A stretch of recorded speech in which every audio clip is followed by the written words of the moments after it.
할렐루야. 오늘 예배 나오신 여러분들 환영하고 축복합니다. 오늘도 이 어려운 때에 우리 주님이 주시는 평화와 위로가 우리 마음속에 넘쳐나기를 간절히 바랍니다. 자, 오늘은 기도라는 주제로 말씀을 나누려고 합니다.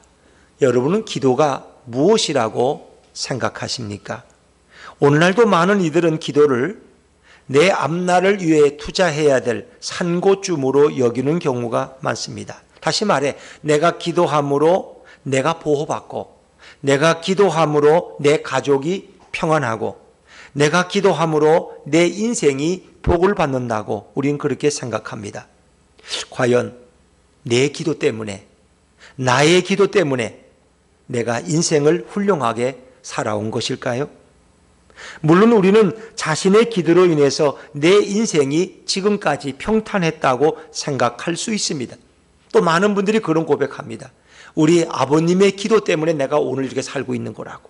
우리 할머니의 기도가 지금 나에게 이루어지고 있다고 그런 이야기도 많이 듣습니다. 그렇다면 우리의 정체성이 불교와 어떻게 다를까? 이런 생각은 우리를 위해서 항상 기도하고 계시는 예수님을 모독할 수 있는 위험한 생각이 될 수도 있다는 것입니다. 오늘 기도라는 주제로 여러분과 함께 이 말씀을 나누게 된 것을 매우 기쁘게 생각합니다. 우리에게 기도란 과연 무엇일까요? 예수님이 우리를 위하여 무엇을 해주시는지 알아가는 시간이 되기를 주의 이름으로 축원합니다. 자, 우리는 3주째 삼손에 관한 본문을 연속해서 말씀을 나누고 있습니다. 자, 마노아와 그의 가정에는 한 가지 고민이 있었는데 자녀가 없다는 것입니다. 삼손이 태어나기 전의 상황이죠. 자, 그런데 어느 날 하늘에서 하나님의 사자가 이 가정을 찾아왔습니다. 그리고 마노아의 아내에게 하나님의 사람이 말씀합니다. 너가 임신을 하고 아들을 낳는데 그 아이는 큰 자가 될 것이다. 그는 나실인이고 그의 머리에는 삭도를 대지 말고 포도주와 독주를 마시게 하지 말고 그는 주님을 위해서 귀한 인물이 될 것이다 말씀했습니다. 그런데 이 마노아의 아내는 하나님의 사람의 그 광채나는 모습을 보고 정말 너무 떨렸습니다. 그 위험 있는 모습에 눌려서 그만 그 축복의 말을 들었지만 그것을 다 기억하지를 못했습니다. 그리고 정작 그분이 누구신지, 그분이 어디서 왔는지 미처 물어보지도 못했습니다. 그리고 이 아내는 마노아 남편에게 이 축복의 말을 전했지만 정작 누가 그런 말을 전했는지는 말하지를 못했습니다. 밖에서 돌아온 마노아는 아내의 엄청난 말을 들었지만 그런 궁금한 것이 한두 가지가 아니었습니다. 도대체 누가 와서 우리 가정에 이런 놀라운 축복을 선언했느냐 하는 겁니다. 그런데 이 아내는 전혀 알지를 못했습니다. 자, 우리 오늘 6절 말씀을 다시 한번 읽어보십니다. 6절입니다. 시작. 이에 그 여인이 가서 그의 남편에게 말하여 이르되 하나님의 사람이 내게 오셨는데 그의 모습이 하나님의 사자의 용모 같아서 심히 두려움으로 어디서부터 왔는지를 내가 묻지 못하였고 그도 자기 이름을 내게 이르지 아니하였으며 아멘 그랬습니다. 하나님의 사람이 가지고 있는 권세와 그 능력 앞에서 어떤 인간도 당황하고 놀랄 수밖에 없는 것입니다. 호랑이에게 물려가도 정신만 차리면 살 수 있다는 말이 있지만 정말 하나님의 사람이 나타나면 그 위엄과 광채 앞에서 모두가 정신을 거의 차릴 수가 없는 것입니다.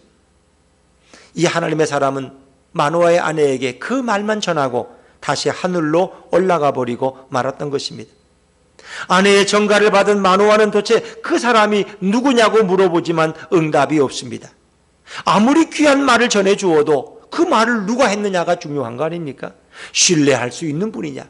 그 말을, 그 놀라운 축복의 말을 옆집 아저씨가 했느냐? 날아가는 새가 했느냐? 아니면 동네 유명한 점쟁이가 와서 그 말을 했는지 그 말의 출처를 알아야지 그 말을 신뢰할 수 있을 거 아닙니까? 마노아는 그 사람이 어디서 왔는지 그 사람의 이름이 무엇인지 물어보고 싶었습니다. 그래서 다시 하나님 앞에 기도했습니다. 자신의 아내가 당황해서 놓친 부분을 다시 하나님 앞에 간구합니다. 자, 우리 오늘 성경 8절 말씀을 다시 한번 읽어보십니다. 8절입니다. 시작. 마노아가 여호와께 기도하여 이르되 주여 구하옵나니 주께서 보내셨던 하나님의 사람을 우리에게 다시 오게 하사 우리가 그 낳을 아이에게 어떻게 행할지를 우리에게 가르치게 하소서 하니 아멘. 그랬습니다. 자, 여러분, 오늘 마노아의 기도에 대해서 여러분은 어떻게 생각하십니까? 하나님의 사자가 직접 와서 마노아의 아내에게 그 놀라운 말을 했는데 자신이 못 들었으면 자신의 책임이지, 이제 내가 못 들었으니까 와서 다시 말해달라고 이렇게 하나님의 사람에게 요청한다면 과연 하나님의 사람이 다시 내려올 수 있을까요? 그리고 어떻게 하나님이 한 사람 한 사람 쫓아다니면서 그 말을 다 해줄 수 있을까요?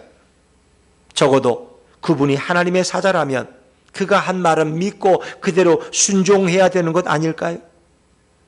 직접 내가 보지 못했다고, 내 귀로 직접 듣지 못했다고, 그것을 믿지 못하고 하나님의 사자를 다시 내려오라고 요청하는 것은 매우 지나친 처사가 아닐까요?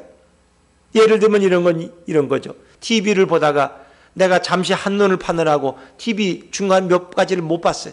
그래서 방송국에 전화해가지고 내가 그거 빠뜨렸으니까 다시 틀어달라고 처음부터 이렇게 할 수 있겠습니까? 그건 불가능한 일 아닙니까?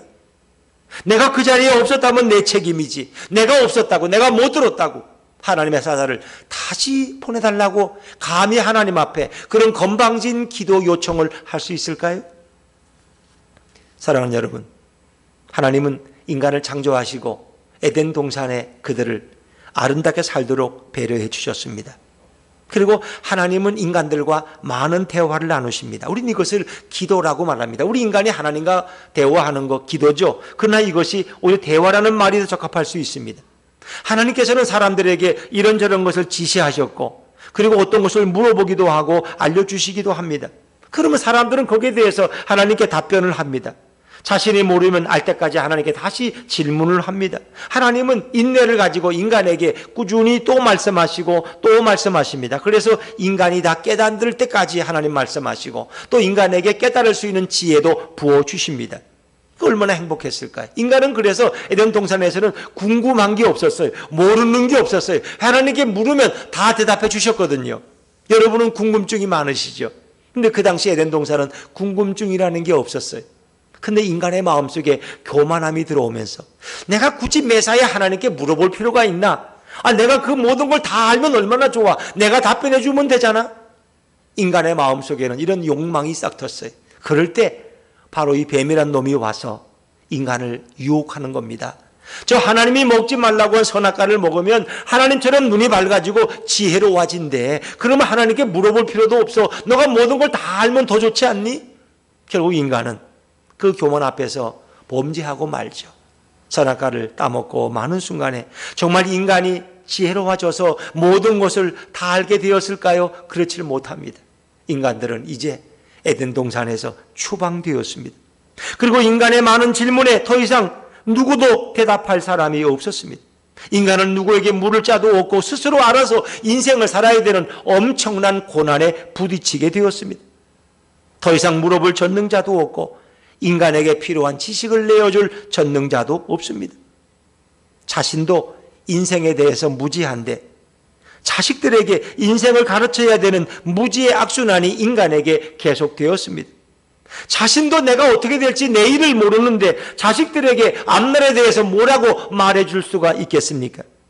범죄하고 타락한 인간은 더 이상 자신의 무진함을 벗어날 방법이 없었습니다. 공기를 마시듯 무지를 마시며 위태로운 인생을 하루하루 살아갑니다. 이것이 하나님을 떠난 타락한 인간의 일상이라는 것입니다. 오늘 본문에서 마노아는 축복을 선포한 사람이 어디서 왔는지 그의 이름이 무엇인지 너무나 알고 싶었습니다. 그래서 그는 하나님 앞에 기도했습니다. 근데 하나님은 그것을 꾸짖지 아니하시고 너가 내가 말할 때는 어디가 있다가 이제 와서 다시 요구하느냐 이렇게 재차 책망하지 않으십니다. 하나님은 거기에 기쁘게 응답해 주십니다. 하나님이 한번 말씀하셨으면 그만이지. 그대로 믿어야지. 뭘 자꾸 귀찮게 묻느냐 이렇게 말씀하시지도 않습니다. 하나님은 친히 다시 마노아의 가정을 찾아오십니다. 근데 그 자리에 또 마노아가 또 없었어. 근데 아내가 가서 마노아를 데려올 때까지 하나님의 사자는 기다려 주셨어요. 마노아의 지혜롭지 않은 기도에 대해서 하나님은 기쁘게 응답해 주십니다. 그리고 처음부터 그 모든 전체를 다 설명해 주십니다. 너에게 날 아들은 나실인이다. 하나님이 너에게 준 귀한 인물이야. 그의 머리에 손을 대지 말고 삭도를 대지 말고 포도주나 독주를 먹어서는 안 돼. 그 아이를 어떻게 길러야 될지 자세히 말씀하십니다. 그때서야 이제 이 마노아가 용기가 생겨서 당신의 이름이 무엇입니까? 라고 물어요. 오늘 본문에는 없지만 그 다음 구절에 가만히 있어요. 당신의 이름이 무엇입니까? 그분이 뭐라 그래요? 내 이름은 기묘자라. 기묘자라는 이름은 어디서 들은 기억이 나지 않습니까? 이사야 9장 6절에 보면 이 땅에 오신 예수 그리스도의 이름이 기묘자라, 모사라, 전능하신 왕이라, 우리의 영존하시는 아버지라 하나님으로 표현하는 거예요. 그 이름을 여호와의 사자가 말씀하신 성경은 참 놀라운 책이에요. 바로 성육신 하기 전에 예수님이 제2격인 성자 하나님이 바로 마노아의 가정을 2번씩이나 찾아오신 것입니다. 그리고 그 마노아가 무엇을 궁금해야 하는지, 무엇을 의문을 가지고 있는지 그에게 자세하게 설명해 주셨습니다. 이것이 바로 이 땅에 오신 우리 예수님의 모습입니다. 예수님께서 이 땅에 친히 인간의 몸으로 오셨을 때 인간의 강구를 들으셔야 되지만 예수님은 직접 들어야만 모든 것을 알 수 있는 분은 아닙니다. 예수님은 듣지 않아도 모든 것을 다 아시는 전능하신 주님이셨습니다. 예수님은 인간이 입으로 고백하기 전에 인간의 필요를 다 하시고 스스로 응답해 주시는 분이 바로 우리 예수님이십니다. 예수님은 인간의 기도를 다 들어야 무엇을 원하는지 아는 분이 아닙니다. 때때로 예수님은 듣지 않아도 말씀하여 주십니다. 심지어 인간의 간구를 놓쳐도, 인간이 자신의 기도를 놓쳐도, 다 말하지 못해도 예수님은 그 모든 것을 다 하시고 모든 것을 채워주시는 분입니다. 그래서 예수님은 이 땅에 오셔서 설교를 한 번 하신 게 아닙니다. 같은 얘기도 여러 번 반복하십니다. 마가복음에 보면은 순환 예고가 3번 나옵니다. 1차, 2차, 3차. 그 순환 예고가 뭐예요? 인자가 예루살렘에 올라가서 장로들과 대제사장들에게 고난을 당하고 나무에 달려서 죽을 것이다. 그리고 3일 후에 다시 살아날 것이다. 제 아들은 그게 무슨 얘기인지 몰랐어요. 예수님은 그들이 모르는 걸 아니까 3번 반복해서 말씀하셨어요. 그런데 그들의 무지가 그것을 깨닫지를 못했습니다. 예수님은 그들이 알 때까지 반복해서 말씀하십니다. 제 아들은, 예수님은 제 아들의 앞날에 대해서 미리 아셨어요. 내가 이제 십자가에 죽으면 너희들이 흩어질 것이다. 목자를 치리니 양들이 흩어질 것이다. 그런 예언의 말씀이 그대로 이루어지잖아요. 너희가 나로 인해서 나를 배신할 것이고 두려워할 것이라는 걸 예수님은 이미 알고 있었어요. 요한복음 17장부터 보면 대제사장의 기도가 나오는데 제자들을 위해서 예수님은 미리 기도하고 계십니다. 왜? 그들이 경험할 일을 예수님은 미리 알고 계셨기 때문입니다. 이것이 바로 우리 예수님의 모습입니다. 예수님은 인간이 말을 정확히 해야만 알아들을 수 있는 그런 분이 아닙니다. 예수님은 이 세상에 오실 때 신적인 권능을 가지고 오셨기 때문에 인간이 무슨 말을 하기 전에 인간의 모든 요구를 정확히 아시는 분입니다. 사람은 누구의 말을 들어야지 알 수 있어요. 또 들어도 어떨 때는 오해하고 잘 몰라요. 그래서 부부간에도 한 30년을 살았는데 서로 눈빛만 보면 다 알아야 되는 거 아니에요? 근데 아내가 한마디 하면 남편은 이미 넘겨짚어. 내가 무슨 말 할지 다 안다고. 아내는 사실 딴 얘기를 하려고 그랬는데 남편이 이제 넘겨짚는 버릇이 생겼어. 그래가지고 싸우고, 당신은 내 말을 다 듣지도 않고 그렇게 넘겨짚느냐고 서로 화를 내는 거예요. 왜? 서로 소통이 안 돼. 우리 인간들은 들어도 자꾸 오해를 해. 잘 전하지도 못하지만 또 잘못 들어. 이게 더 문제예요. 그 사람은 말 때문에 얼마나 수모가 많습니까? 어느 당의 대변인은 그 말 실수 몇 번 때문에 결국 대변인 좀 그만뒀잖아요. 여러분, 말이라는 게 이게 중요한 거예요. 말은 우리 인생을 참으로 힘들게도 하고 말 한마디는 우리 인생을 흥하게도 한다는 말이 다 일리 있는 말입니다. 근데 우리 인간은 말에 실수가 많아요. 또 남의 말을 들어도 잘 오해를 내. 정확히 듣지를 못해. 전하는 사람이 바로 전해야지. 그냥 듣는 사람이 바로 들어야지. 그게 중요한 거예요. 근데 예수님은 때로 우리가 잘못 말해도 바로 알아들으신다는 겁니다. 이게 참 놀라운 거예요. 우리가 무슨 생각을 가지고 주님 앞에 왔는지 주님은 정확하게 알고 계신다는 거예요. 자, 누가복음 7장 39절부터 40절 말씀 우리 한번 자막에서 같이 읽어보실까요? 시작. 예수를 청한 바리새인이 그것을 보고 마음에 이르되 이 사람이 만일 선지자라면 자기를 만지는 이 여자가 누구며 어떠한 자 곧 죄인인 줄을 알았으리라 하거늘 예수께서 대답하여 이르시되 시몬아 내가 네게 이를 말이 있다 하시니 그가 이르되 선생님 말씀하소서. 아멘. 자, 바리새인 시몬이라는 사람이 예수님을 초청을 했어요. 그 가서 식사하시는데 마침 그때 한 죄 많은 여자, 이 여자는 누가 봐도 죄인이야. 좀 불결해. 그러니까 이 선지자나 율법학자는 그 불결한 여인이 자기한테 오면은 서로 몸을 대기 싫어하죠. 당연히 경건한 유대인이라면 그래야 되죠. 근데 예수님은 자기 몸에 여인이 손을 대도록 그냥 허락하셔. 그 여인은 예수님의 옆에 와서 기름을 붓고 머리카락으로 예수님의 발을 닦아. 피부가 접촉하는 거거든요. 그러면 저 더러운 여인이 오는데 저걸 어떻게, 저 사람이 선지자가 맞아? 저 사람이 선지자라면 그 정도는 알 거 아니야. 저 여자가 죄인인지 그 정도를 뭐 말해줘야 하나? 이렇게 생각하는데 예수님은 그 시몬의 그 생각까지도 이미 알고 있었다는 거예요. 그리고 예수님 말씀하셔요. 그리고 이 여인은 예수님께 와서 정말 발에 기름을 붓고 자기 머리털로 씻으면서 아무 말도 하지 않았어. 근데 예수님은 이미 그 여인이 온 목적을 알아요. 그 여인의 마음을 알아요. 그 여인의 중심의 생각을 이미 다 알고 계셔요. 그래서 예수님의 말씀은 한마디예요. 너의 많은 죄가 용서함 받았다. 그 여인에겐 죄 용서가 필요했던 거예요. 예수님은 그 죄 용서를 그 여인에게 선포하셔요. 그리고 시몬이 어떤 생각을 하는지 예수님은 다 알고 계셔. 너희 집에 왔는데 너가 나에게 해준 게 뭐냐. 근데 이 여인은 이렇게 기름을 부어서 이렇게 아름다운 일을 했다고 주님은 말씀하시는 거예요. 예수님은 인간처럼 말을 들어야지 그 사람의 의도를 아시는 분이 아닙니다. 예수님은 듣지 않아도 보지 않아도 말하지 않아도 미리 다 아시는 분이 우리 예수님이십니다. 그래서 예수님은 구하기 전에 이미 다 아시는 거예요. 이것이 바로 예수님의 신적 권능입니다. 예수님은 인간의 말을 다 듣지 않아도 그 마음에 소원을 하시고 응답해 주시는 위대한 하나님이신 것입니다. 사랑하는 여러분, 그러나 그 당시 율법사들과 바리새인들, 서기관들은 예수님을 평범한 인간으로 생각했어요. 예수님의 설교를 들으면서 그들은 자신들끼리 늘 속삭입니다.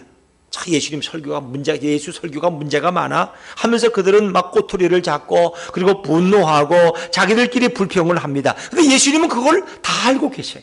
왜? 예수님은 그들이 말하지 않아도 그 마음을 알고 계시니까. 저들이 어떤 생각을 하는지.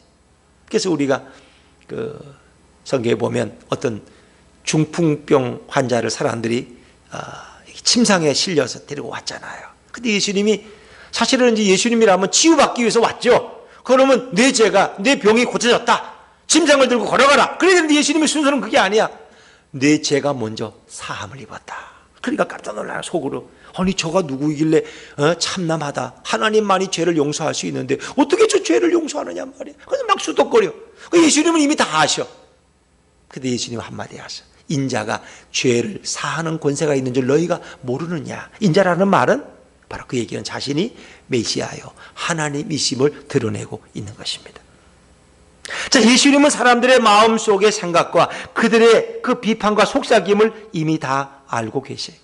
그러나 사람들은 예수님이 메시아의 능력을 가지고 있지 못하다고 업신여기고 예수님을 무시할 뿐이었습니다. 사람들은 사실은 남이 소리내어서 하는 것만 알아요. 물론 표정만 보고도 읽을 수는 있겠죠. 저 사람이 나에 대해서 뭔가 불만이 있구나.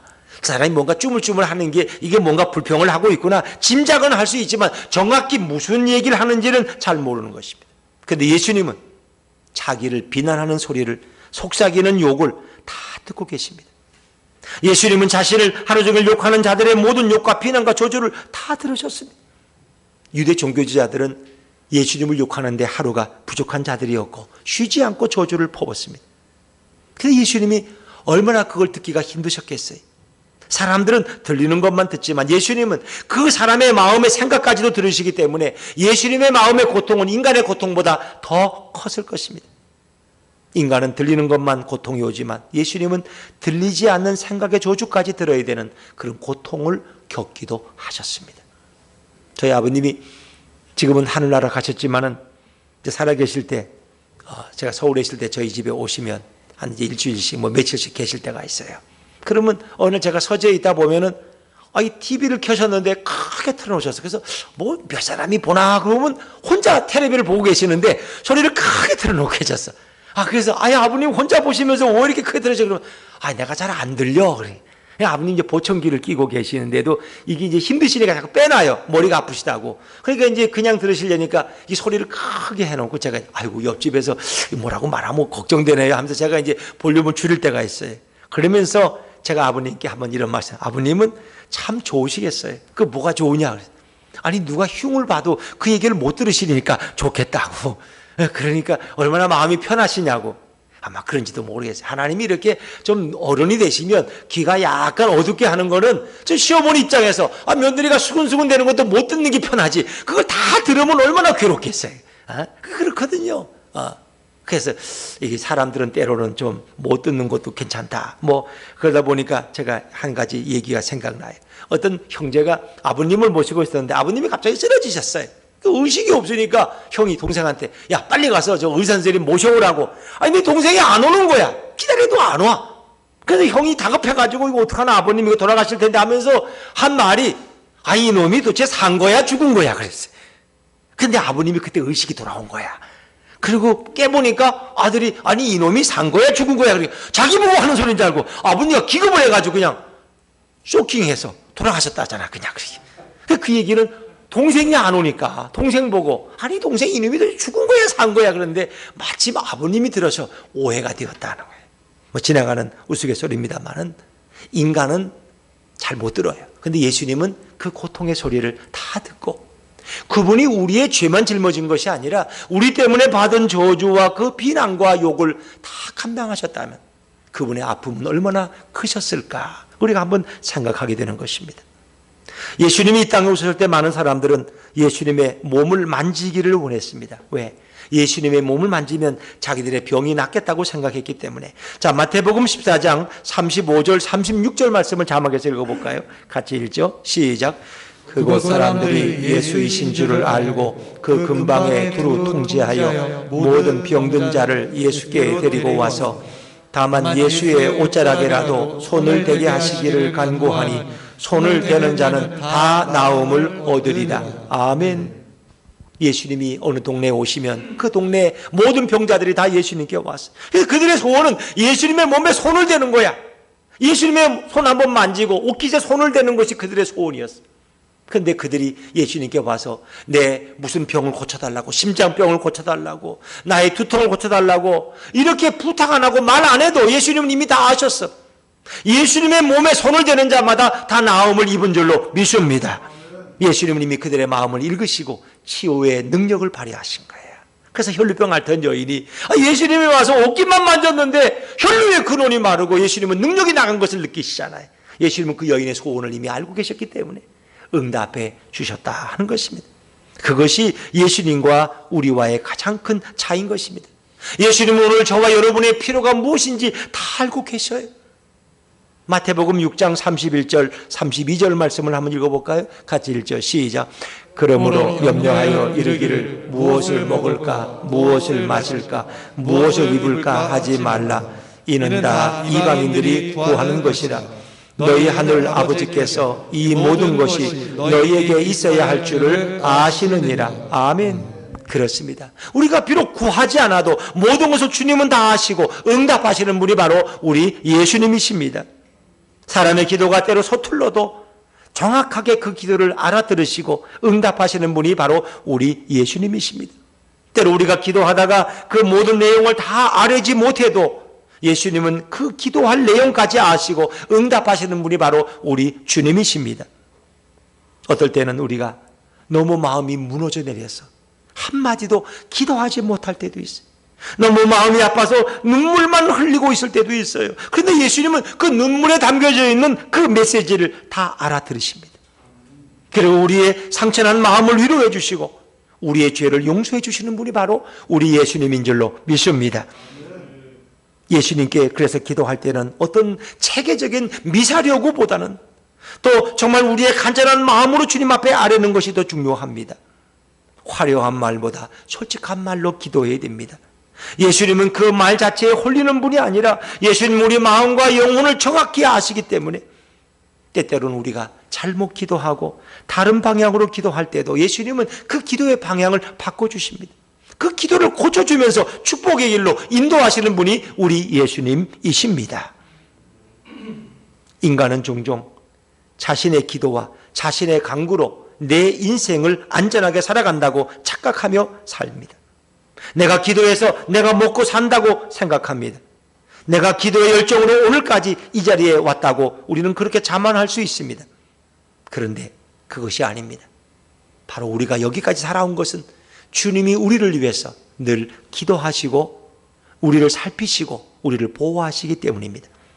기도란 내가 다 아뢰지 못해도 서툴게 기도해도 어떤 때 주님 앞에 나와 눈물만 흘려도 예수님은 그 모든 것을 아시고 아뢰지 못한 것들까지도 다 응답해 주시는 분이 바로 우리 예수님이십니다. 그래서 예수님은 벙어리의 기도도 들으십니다.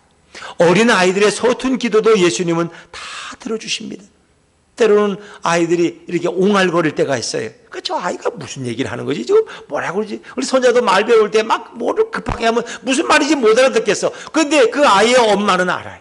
또 아이를 잘 봐주는 할머니는 얘가 지금 무슨 말을 하는 것 같다고 이렇게 전합니다. 우리도 마찬가지. 나도 무슨 말을 하는지 모르고 하나님 앞에 기도했는데 예수님은 그 기도를 다 알았어요. 정확하게 응답해 주십니다. 기도는 내가 빠진 부분을 걱정해서 다시 아뢰을 필요가 없습니다. 내가 다 말하지 못했다고 기도하지 못했다고 응답하지 못할까 봐 걱정할 필요가 없습니다. 기도는 하는 자가 중요한 것이 아니라 그 기도를 듣는 예수님이 더 중요한 줄로 믿습니다. 기도는 눈물만 흘리고 아무 말을 못해도 응답받는 것이 바로 예수님께 드리는 기도입니다.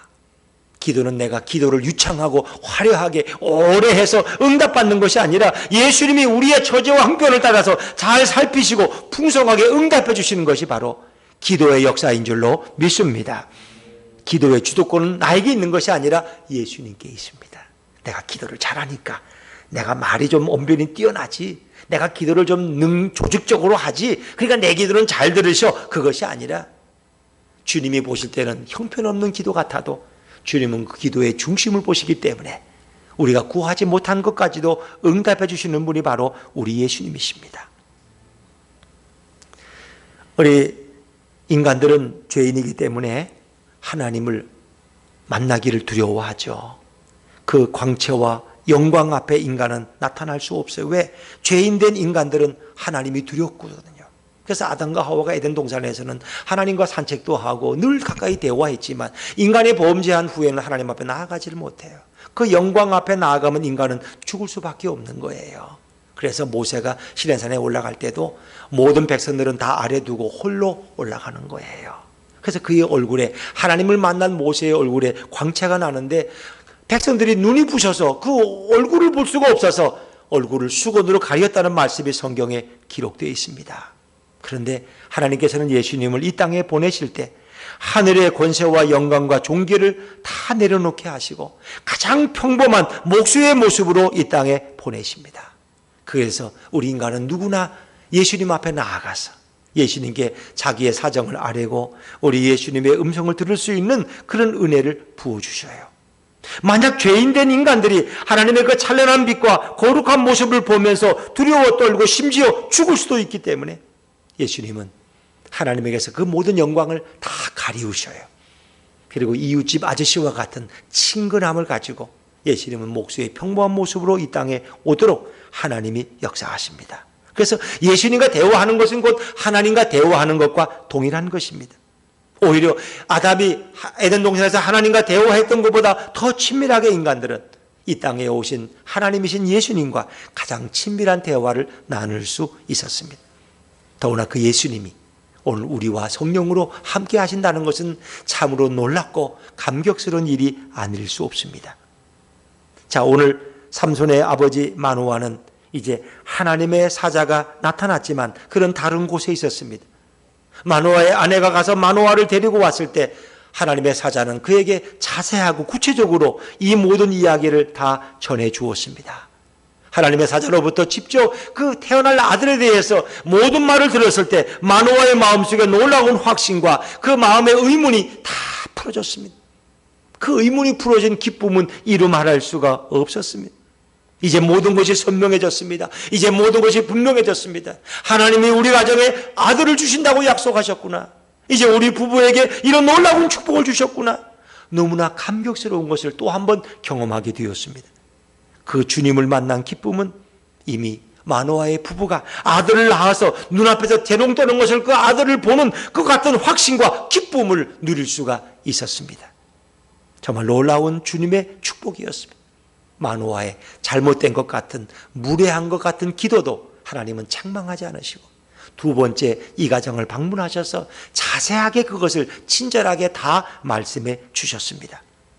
오늘 만약 현대인들이 하나님을 알지 못하는 불신자들이 하나님을 만난다면 무슨 말을 아뢰 수 있을까요?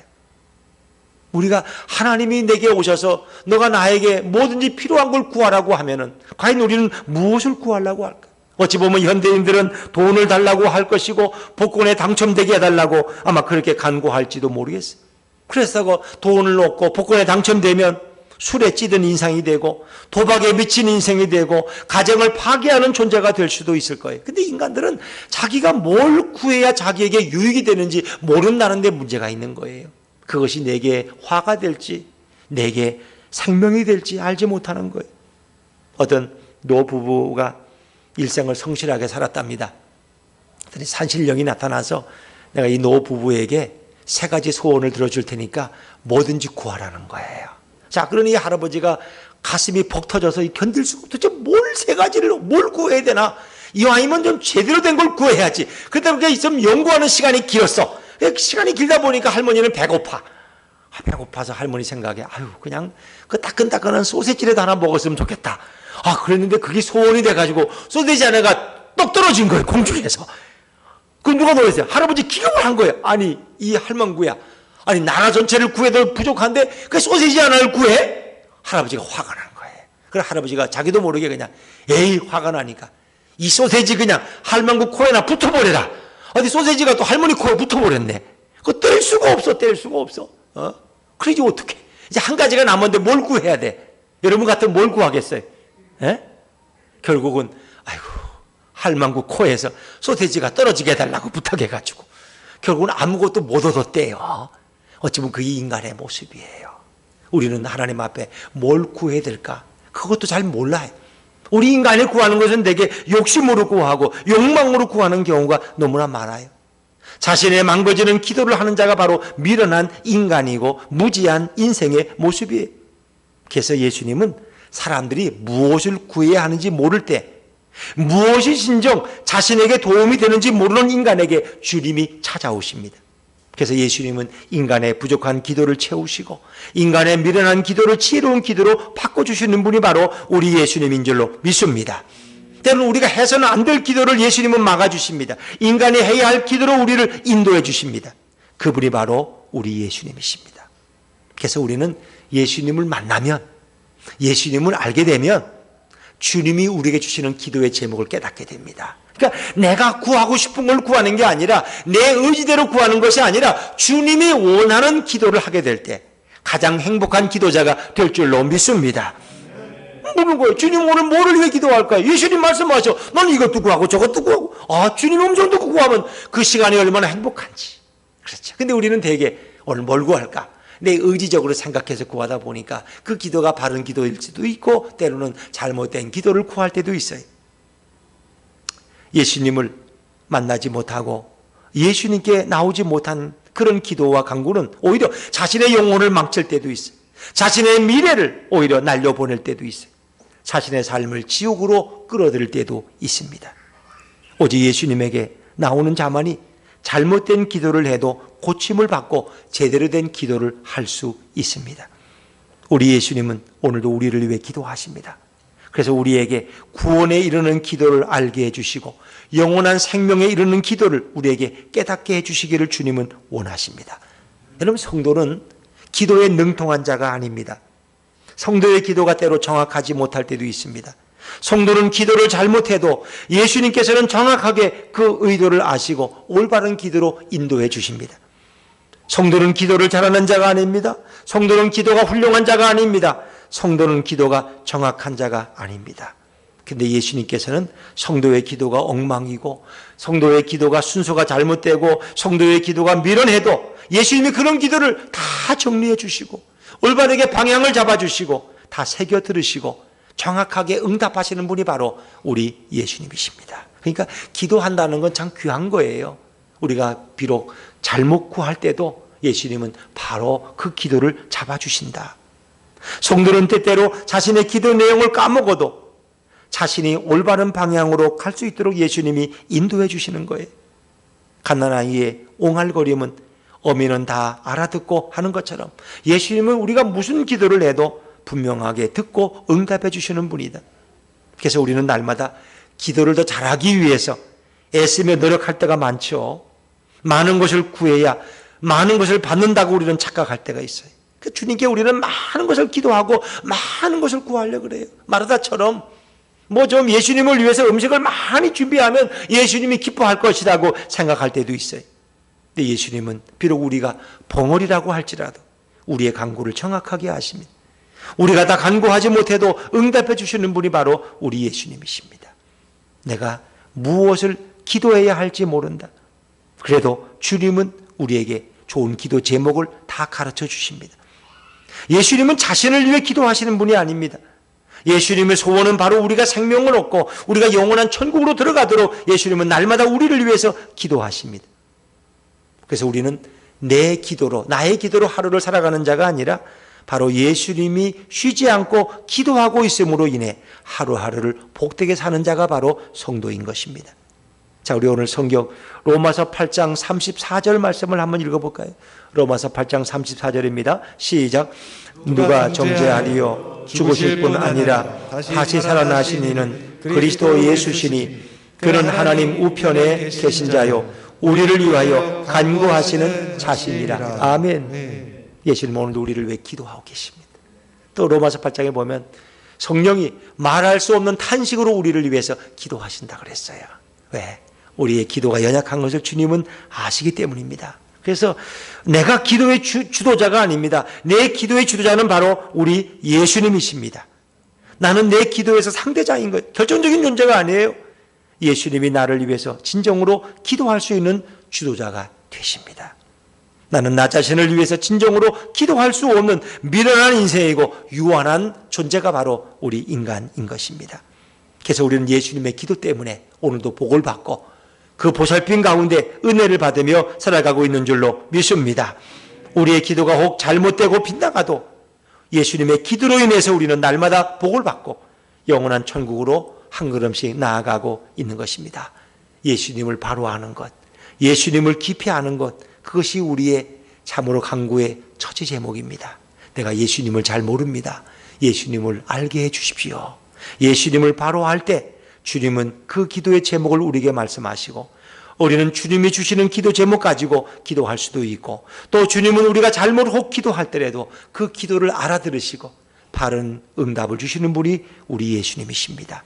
정말 내 자신의 기도로 불안해하게 살아가는 인생이 아니라 예수님의 기도로 축복의 고속도로를 달리는 아름다운 성도의 삶이 다 되시기를 주님의 이름으로 축원합니다.